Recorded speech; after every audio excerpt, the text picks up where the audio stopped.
Good morning, ladies and gentlemen. Good morning, IBADAN and beyond. You are tuned in to the one and only I-FLIER on the 3.3 FM, the perfect choice station for you out there who are the high flyers.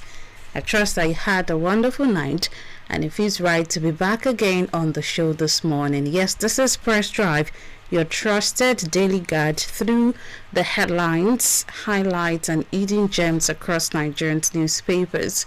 I am MARVELLOUS, SOBALOJU, OYEDELE, and I will be the one steering the wheel this morning as we cruise through the biggest stories shaping our nation, our states, and our communities. This is the last Tuesday in the month of October, and we bless God for how far He has brought us. The Ember month is here, and we've been doing very fine. Regardless of the myths around it, we give glory to God. Alright, so it's time for us to check out the headlines from politics to policy, economy to entertainment, and society to scandal. We're going to break it down, we're going to serve it up, and we're going to keep it real. So whether you are at home listening, you're welcome, or you're in traffic, maybe you're headed to work, or at your places of work this morning. Alright, thank you very much for joining us. Thank you very much. So I want you to relax, I want you to settle in, and I want you to pay attention as we take the headlines making the rounds this morning. I am MARVELLOUS, SOBALOJU, OYEDELE. And today is a good day, trust me. You know why soon.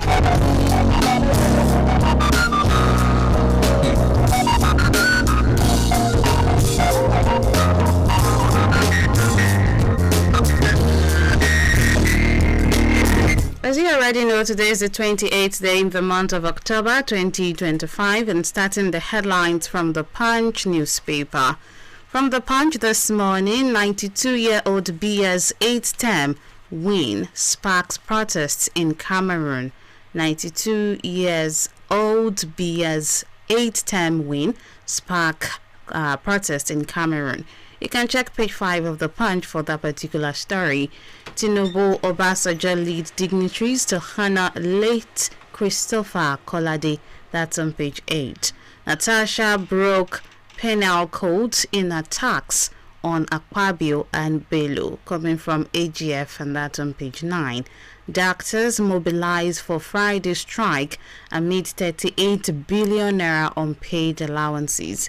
That's on page 7. And this is on chairmanship. PDP consensus deals shatter as Lamido rejects Turaki. Tension ahead of convention. Screening postponed indefinitely.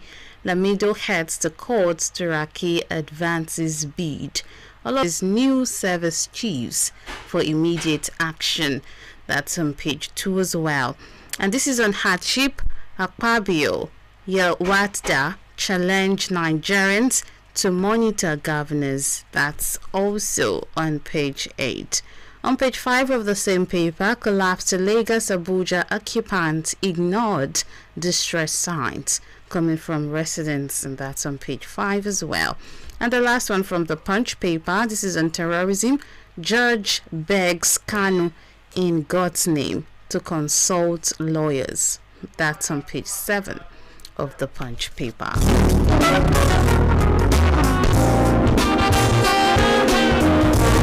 Away from the Punch and now to the new test pass, stability threatened as federal government debt to Gencos hit 6 trillion naira. That's on the front page, and you continue the reading on page 3 of the New Telegraph. Lamido threatens legal action if denied PDP chairmanship form as Turaki submits nomination form. That's on page 2 and 3 of the Punch paper. Of the New Telegraph. JAMB approves 85 gifted underage candidates for 2025 admission. That's on page 2. And in education, not yet Uhuru 60 years after independence. Education being turned into stable of experimentation. That's on page 15 and 16 of the New Telegraph. 6 killed in Cameroon as Biya wins controversial 8th term. That's on page 4 and 5 of the New Telegraph. If you check page 3, 4 and 5, you have the headlines right there. I'm being pressured to join APC, says Mutwang. I'm being pressured to join APC, says Mutwang, as Oyebanji emerges ruling party consensus candidate for Ekiti gubernatorial, and Edo APC to suspend commissioners sent out of ESCO meeting for not wearing Ashiwaju cap. That's on page 3, 4 and 5 of the New Telegraph. And this is on minimum wage. Resident doctors list 19 demands to avert November 1 strike. As Rider says, action followed expiration of 30-day ultimatum. That's on page 5. And in Ondo, bandits pay us 150,000 naira monthly as spies coming from suspects. And that's on page 28, as troops kill 10 Boko Haram insurgents in Borno. Okay, away from that, I must headlines from the New Telegraph. Terrorism trial. Kanu makes U-turn, abandons plan to enter defense. That's on page 4, 5 and 6 of the New Telegraph. ADC alleges federal government manipulating food prices for political gains. And this is a study on page 29. Skipping nighttime brushing raises heart disease risks. I'll take that again. Skipping nighttime brushing raises heart disease risk. That's a study, and that's on page 29 of the New Telegraph. Away from the New Telegraph and a quick look at the Nation paper, we have this one: how DSS aborted Itomi's shadow cabinet through legal process. That's on page 17. Battle for 9 mobile ownership shift to Court of Appeal. That's on page 15. And also on page 4, JAMB clears 85 underage candidates for admission. That's on page 4. Tinubu meets with service chiefs. That's on page 1. And you continue the reading on page 2 of the Nation paper. Lamido attacks PDP governors over exclusion from chair race. Ex-Jigawa governor threatens legal action to Rakil fit to lead party. That's on page 1, and you continue the reading as well on page 2 of the Nation paper. 885 delegates ratify Oyebanji's nomination. That's on the front page. Continue the reading on page 3 of the Nation. Judge to IPOB leader Kanu: this is not economics. This is criminal prosecution. That's on page 3 of the Nation paper. And the last one for this morning, The Guardian. From The Guardian front page, we have headlines: ADC accuses Tinubu government of manipulating food prices for political gains. That's on page 3. NAD insists on November 1 strike, claims health workers owed 38 billion naira in 2 years. That's on page 3. Oyebanji emerges APC candidate for Ekiti gubernatorial poll. Nigeria international travelers to pay extra $11.5 charge per ticket from December 1. Bandits impose 15 million naira levy on Tambuwa constituents, threatens fresh attack. That's on page 30. New African Bank boss task Nigerian and African leaders on open borders and trade. That's also on page 15. Kanu refuses to enter defense, claims no case against him. That's on page 29. PDP in fresh crisis over chairmanship consensus deal ahead of convention. That's also on page 6. Commissioner not wearing Tinubu chairman, and that's also on page 7 of the Guardian paper. These are the major headlines making the rounds this morning, and now is the time for us to go into details of some of them. Don't forget we're live on Facebook, and Facebook is at I-FLIER 103.5 FM, at I-FLIER 103.3 FM. Drop your comment right there. It will be good to hear from you this morning. All right, when I started the introduction, I said today is a good day, and that's because in the house this morning, in a long time, not on other press drive hosts, but then for me, it's been a long time. I have two amazing analysts, in the house, and they came in together. Like, it's indeed a miracle for me. Okay, so in the house this morning is Barrister Folusolapo, who did not tell me will not be around on Saturday, and I didn't tell him to, and somehow miracles happened.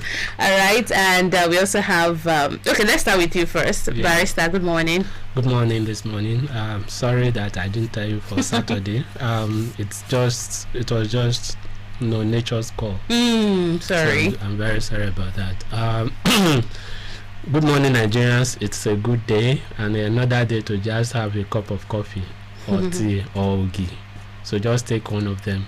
What will I say today? Well, just relax and be good, because at the end of the day, it will be good by the grace of God. Good morning this morning. All right, thank you very much, and I hope you're well now. Yeah, better, thank you. Okay, that's fine. And we also have Engineer Gabriel Babalola. Good morning to you, sir. Good morning, Marvelous. Thank you very much for being happy for me being around. So yeah, I'm happy. I am. And that's in a way we'll be showing Barrister some pepper. Okay. And that pepper will make his body to come alive. Okay. Yes, at least. You can't show me pepper. That works. We know each other. We just signal to each other with face. About Idele is hearing that. Of course it is. Yeah. Okay, all right. You both are welcome to Fresh Drive this morning. So let's start with the promise made by INEC Chairman Amupiton, saying that the era of endless court battles over. The new chairman of the Independent National Electoral Commission, INEC, Professor Joash Amupiton, SAN, has vowed to dismantle the culture of excessive pre-election litigations that has long plagued Nigerians' democracy.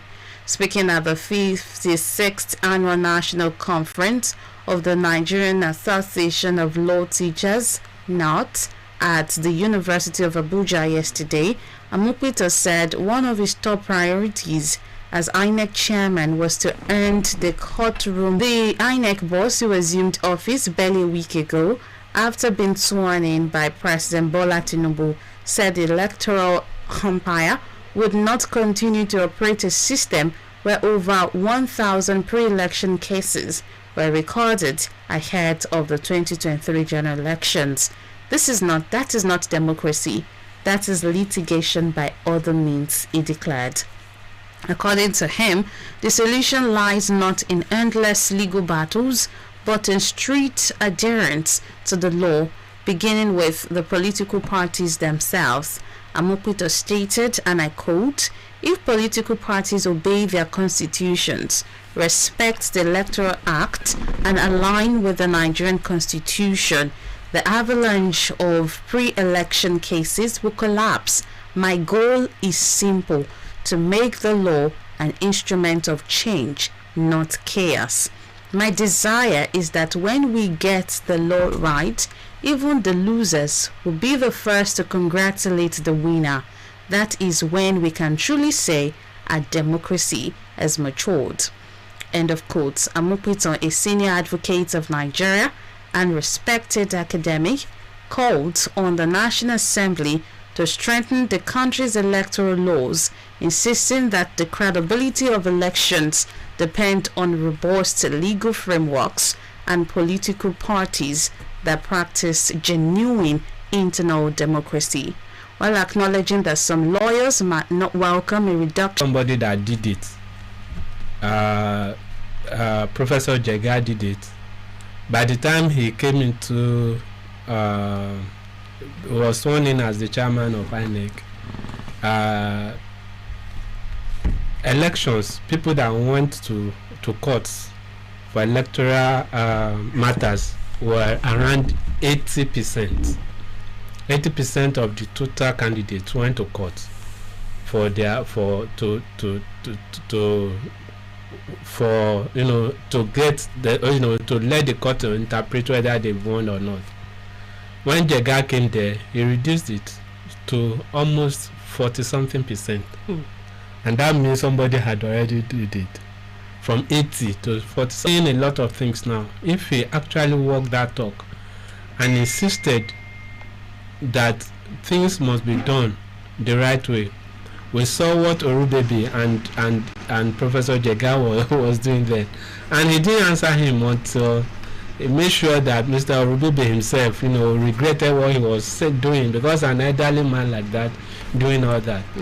So we pray that Amuputon's time to will go the Professor Jega way, and at the end of the day, people will not have any intention even of going to court. Because if actually you know that somebody failed honorably, that you failed, and everybody around you knew that and people are not even very sure that the election had actually taken place, and if where they took place there was a ballot match. There's another thing you mentioned, which you just mentioned, is the issue of strengthening the electoral laws, where I think that it really takes two to tango, because this Senate that we have, I'm not sure they will roll out or strengthen any law that is going to make votes count. Yes, this set of elites, this set of political elite that we have, it's just like you want to give people the teeth to bite you. Like you want to return power to the people, and we all know that if power is returned to the people, we're going to vote all of them out of office. So, and we've been hearing about the credibility of this man's pedigree, that left to this man, if he was actually allowed to do his job, like Barrister has said, he's going to do a very great job. But it's just like that is just to be analytical about it, not to be prophetic, just to be analytical. Is going to be put forward, so that we can, have this hope that okay, this person is a credible person, his personality and all of that. But are they going to back him with the laws? His hands are going to be tied if he's still going to be operating by the laws that are on ground. So it's just and one other hope. So yes, we've been looking for the sacrificial lamb. That may just be him. Okay. Yes, that may just be him. If he decides to, stand his ground, not take bribe and not cringe to threats on his life and his family members. If he decides that, well, see, I'm going to do what I pledge allegiance to do to this nation, to the masses, he's going to frustrate them a little bit, and you're going to see, whether they back him up or not, you're going to see some shake-ups.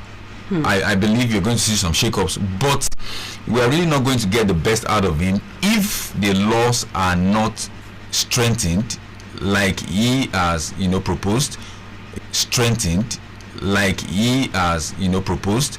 if the laws are not strengthened to back him up, we're not going to see. But I believe that there's going to be some shake-ups here and there, even if he's not backed up with the law. But if he's backed up with the law, God willing, I believe that it's going to be the best election ever. Okay. Sorry. We look forward to that. Just to add, well, of course, we know the politicians, they will always be politicians. But with some of the amendments being put to the Electoral Act, I think, for instance, that INEC should bear the burden of proof that they actually conducted that election according to law, in substantial compliance with the law. If that is approved and is given, I think there will be a brief. Now it is then that they are going to prove. It's not the candidate that is going to prove that they have actually won that election. It's INEC that will tell the court that they have conducted the election in compliance with that law, in substantial compliance. So to me, I think that is one way of strengthening INEC. And if that is approved. And secondly, I think it should be in that law that INEC funds should be taken from the consolidated first line charge from the consolidated account. It's not the Mr. President that should be giving INEC money. It is the Constitution said it's from the consolidated fund. That's what will make it independent. So if you are the one funding me, so if it's not Mr. President that is funding them, and their funds is being charged from the consolidated fund, first line charge from the consolidated fund, I think Mr. Amukpiton or Professor Amukpiton will be able to do something.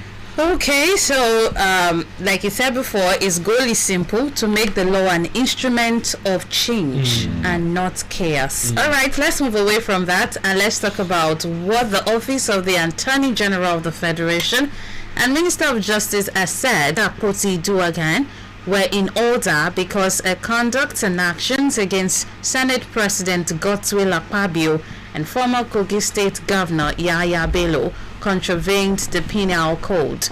The AJF stated this in response to a Poti Duagan preliminary objection to 3 counts bordering on harmful imputation and defamation filed against her. The charges stemmed from complaint by Akpabio and Bello referencing the senator's allegation of an assassination attempt. Poti Duagan was arraigned on June 19 before the Federal Capital High Court in Maitama, her objection, urging the court to dismiss the charges against her. On Monday, Justice Chizoba Oji adjourned till December 1 to hear the preliminary objection against the prosecution counsel David Kwaswe, been unable to serve its response on the defense. In a counter affidavit filed by the AGF's office, the prosecution urged the court to reject Poti Duagan preliminary objection. The prosecution stated the 3 counts were preferred against the defendant pursuant to the Penal Code law of the Federal Republic of Nigeria and in a bona fide exercise of the prosecutorial power of the Honorable Attorney General of the Federation as guaranteed under the Constitution of the Federal Republic of Nigeria 1999 as amended and in the best interest of justice. The actions and conduct of the defendant applicants contravened the Penal Code law of the Federal Republic of Nigeria. The criminal charge against the defendant arose from the comprehensive and conclusive investigation of the case, including all petitions and parties involved by the Nigerian police force. All the petitions filed by the defendant were duly investigated and charges were filed at the FCT High Court against a colleague, a senator. The Office of the Honorable Attorney General of the Federation filed a criminal charge against the defendant after due consideration of the public interest, the interest of justice, and the need to prevent abuse of legal process. Really, I'm not sure I understand this news, but I'm sure Barrister does. So please, can you shed more light on it? Well, it's just a procedural thing that we do in court. Somebody complained about another person. One, we have to understand the fact that crime is not an offense against somebody. It's an offense against the state. Crime? Yes, crime is an offense against the state. Even though something might have been done to somebody, it's not that person that the offense was against. It was against the state. Okay. The state having said that nobody should, do such act or fail to do such act. So when it happened, it's either the police or the Attorney General or to prosecute the case on behalf of government. So that is what is happening here. Okay.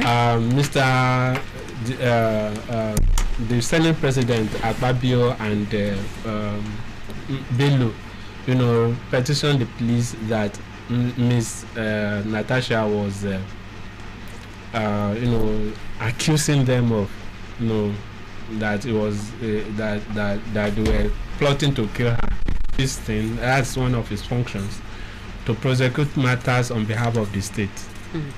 Yes, to prosecute matters on behalf of the state, and that is what they are doing. It's still procedural.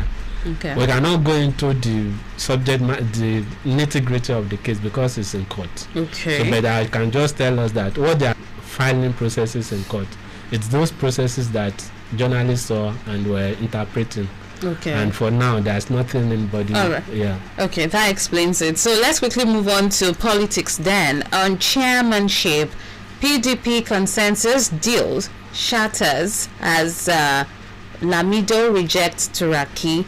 Barely weeks to its national convention, fresh cracks have emerged in the People's Democratic Party as former Jigawa State Governor Sule Lamido rejected the endorsement of Tanimo Turaki SAN as the party's consensus candidate for national chairman.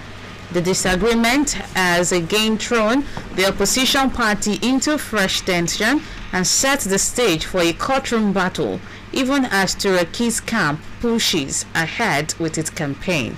This comes as the party suspended the screening of aspirants for its 2025 elective national convention, earlier scheduled for Tuesday today, citing unforeseen circumstances.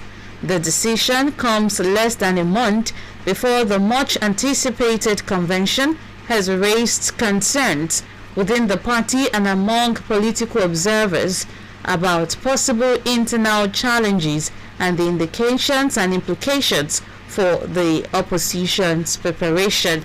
In a statement on Monday, Chairman of the National Convention Organizing Committee and Governor of Adamawa State, Umaru Fitiri, announced the postponement, saying a new date would be communicated soon. The National Convention Organizing Committee of our great party, the People's Democratic Party, has put on hold the screening of aspirants for the 2025 elective National Convention, earlier scheduled for Tuesday, October 28, 2025, due to unforeseen circumstances. The committee's members, while efforts continue to address the issues that prompted the postponement. Fintiri assured that the committee remains committed to ensuring a transparent and credible process leading to the convention.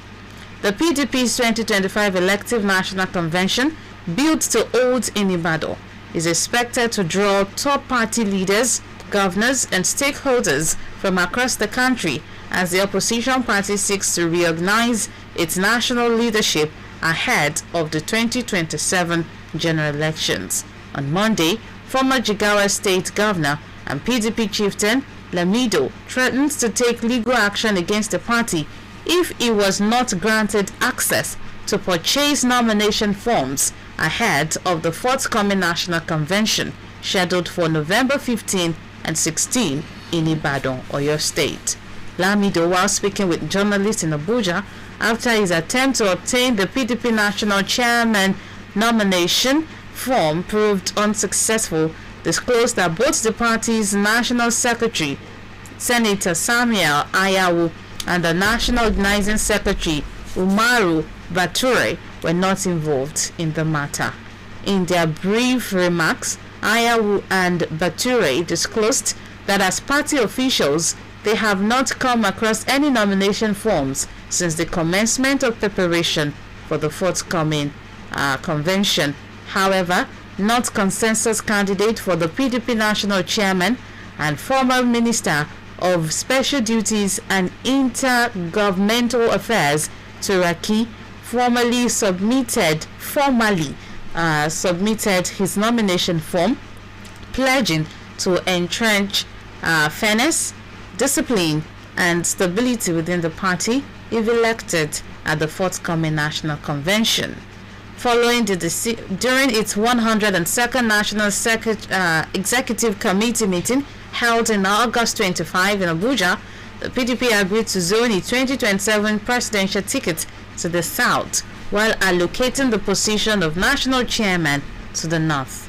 Following this decision, northern leaders met over the weekend and further micro-zoned the chairmanship position to the northwest. Subsequently, Northern PDP governor, led by Adamawa State Governor Amadou Fintiri, along with other party leaders, endorsed Turaki as the consensus candidate for national chairman from the north. However, some northern stakeholders reportedly loyal to Lamido and led by the party national organizing secretary Umar Baturi expressed dissatisfaction, alleging that they were not consulted before the end. All of this brouhaha that is happening in the PDP. I think that sums it up. It's a brouhaha. It's a brouhaha because PDP doesn't pose any threat to APC in the upcoming election, because APC keeps whittling down the power of PDP. You know, we see defections here and there. We see APC's people, you know, inside PDP, and you know, having their fingers everywhere. In fact, they even have so much influence than people that are even loyal to PDP. So, and you see that people that you think are even loyal to PDP, they have you know, factions and causing fractions, you know, inside that same PDP. And a house that is against itself, you know, can barely stand. So and that is the, you know, the major party, you know, that we have, the major opposition party, you know, apart from the coalition that we're hearing about, you know. So as it is now, I think PDP they need to be serious, you know. But what saddens me is that Nigerian politicians will not stop being Nigerian politicians, except there's a major overhaul, which we hope is going to happen peacefully, you know.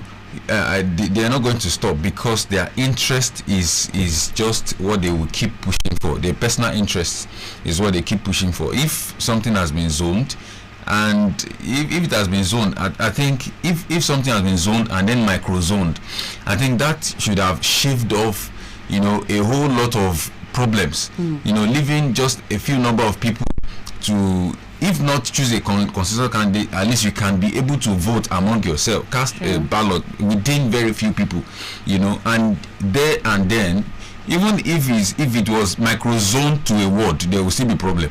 So if corruption has so much, you know, entered into our personal hearts, you know, like that, then whoever can play the dirty game more is going to win.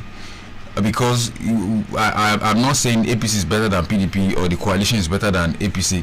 What I'm saying is that Nigerian politicians are just, you know, focused on their personal interest and go home with all the cake. Okay, Barrister, you know, you're also going to comment on it, and also you're going to add to us to yours, because there's a headline in the news this morning in Edo State saying that Edo APC to suspend commissioners sent out of ESCO meeting for not wearing Ashiwaju's cap. So, your comments very quickly. I think it's just laughable. Very laughable. Which of it? The PDP or the APC? Well, maybe the APC. Okay. The PDP, you know, there are several wins against the soul of PDP. True. And in such instances, it's like tsunami is passing through PDP trying to breathe. So I do not really know how they are going to do it. You mean PDP? Yes, PDP. Wike is doing his own. Turaki is doing their own. This one is doing their own.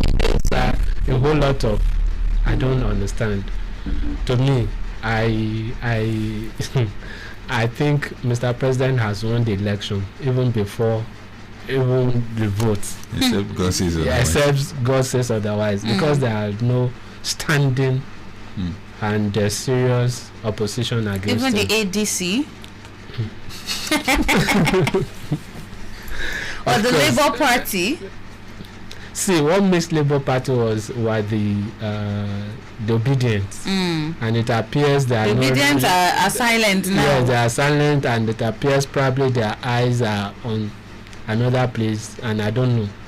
Could be. So, except and unless something changed, then to that extent, I think the APC is being given a soft landing or whatever, another ticket for 2027, winning that. So to be sincere, I think not until PDP is able to do the needful, and whether they can do the needful in this instance, I do not know. I'm very sorry about that. I don't know.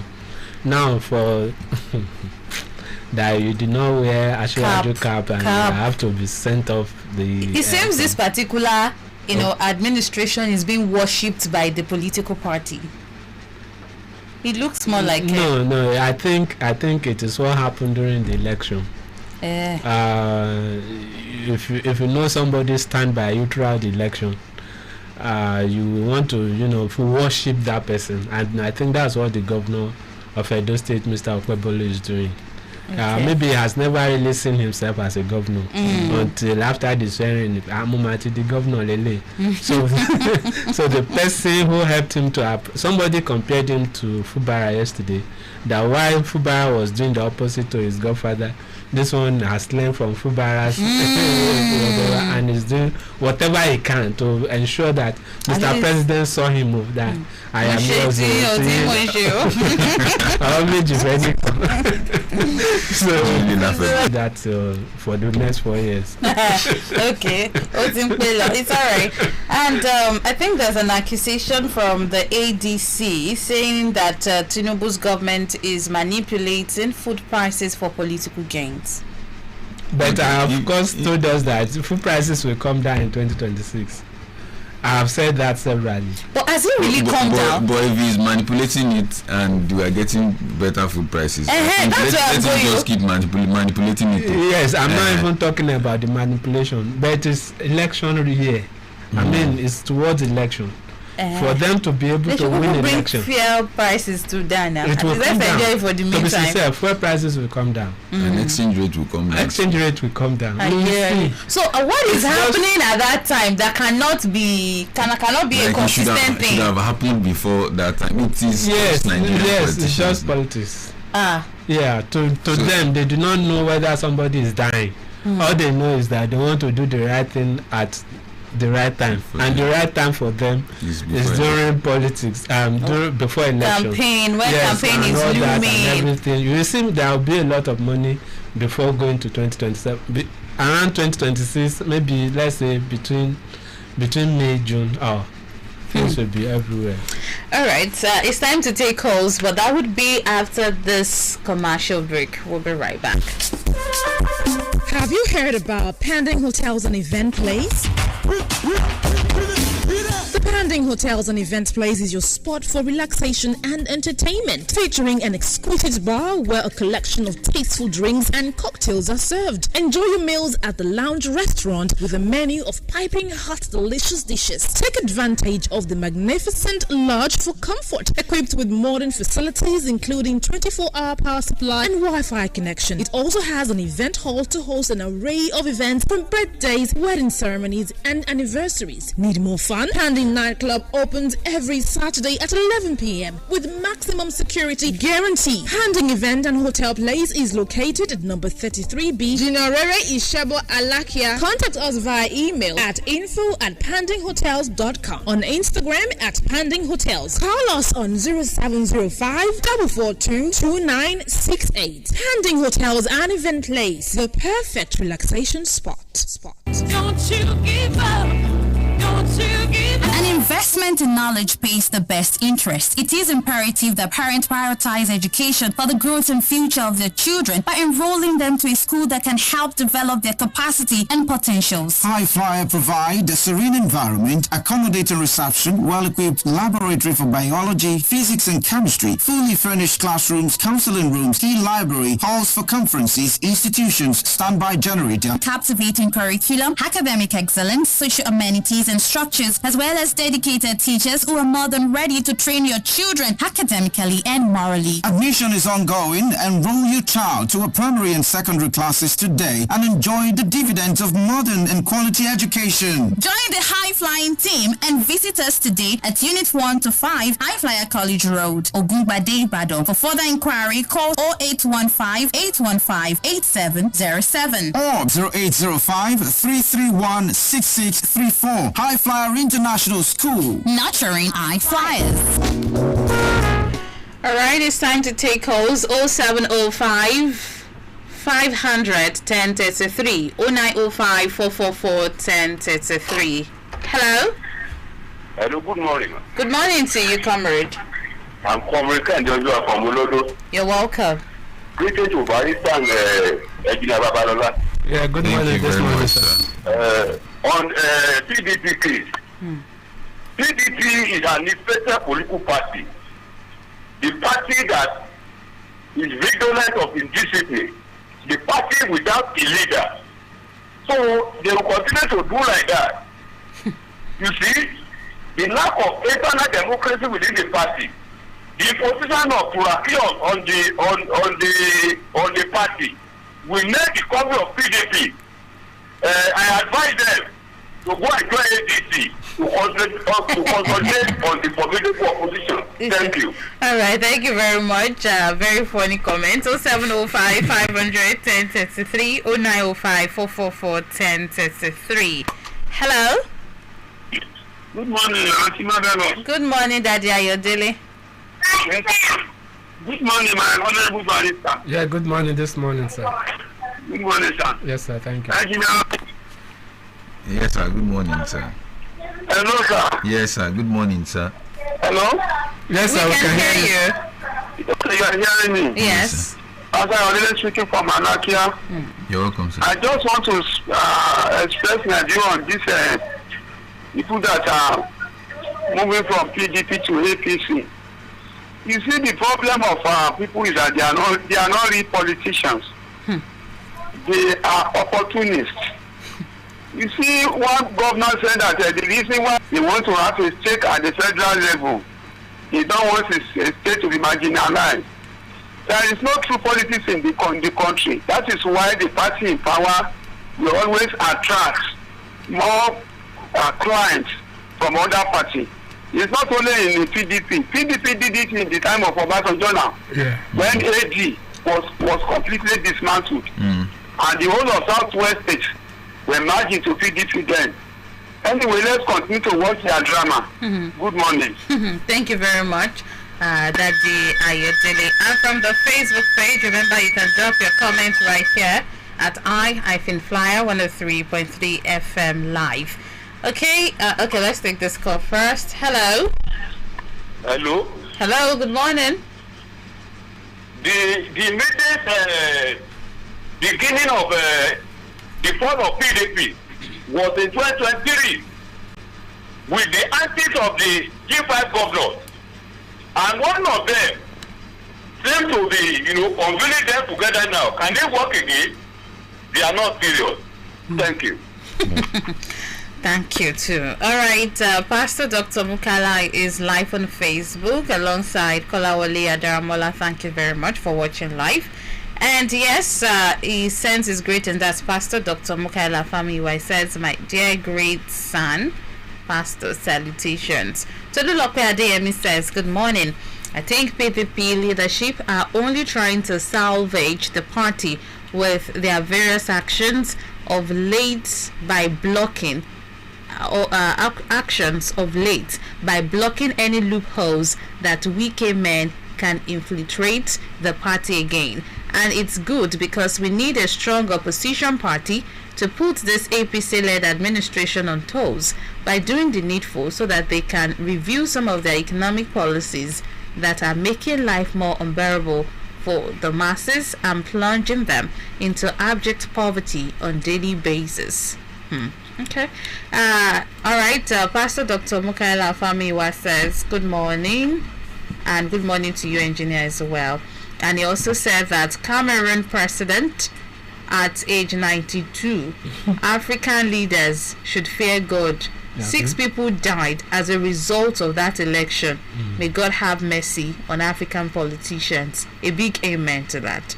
And before I take Ademola Adebayo's comment, let's take this call. Hello. Good morning. Good morning, Sheriff. Yeah, good morning, Sheriff. How are you today? In the studio. Yes. Amen. Let me start about from Edo State. See, that is how some Nigerians, maybe African, they play their own politics. But I want to hold those appointments. And those that in the power in that state, they cannot be there forever. It's a matter of 4 years or 8 years. So that's their own mentality. It is supposed to use Tinubu. So it's not impose something that's necessary. I think Suleiman Lahido is one of the fans of the but it has to be command. But our statement, they think twice. The man that is sent to go that. Oh my, Sheriff, I can barely hear you. I don't know. The network is making your voice break. Right, Ademola Adebayo says, Honorable, you mean barrister. How is your health, sir? I pray that the Lord renew everything that has to do with your health. In Jesus' name. Thank you very much. Thank you. Right. Okay. So if anything, Professor Amukpito was saying were written for him, I strongly believe that the 2027 election would be transparent and will make Wike to become Urubebe on the election day, because the table will be turned around. Changing service chiefs will not change the decision of people concerning 2027 elections. The only thing that can change people's decision is if Tinubu, the president, also changed himself from leading bad in Nigeria. Mr. Tinubu just needs to embrace some serious positive change. No matter the number of surprise, Nigeria is currently prone to coup. Ademola Adebayo from Fakombi Okyosho. Thank you very much. And Pastor Dr. Mukala Famiwa added to his words by saying, I hope INEC chairman will be able to stand by his words. Hopefully, his hand will not be tight to do the needful.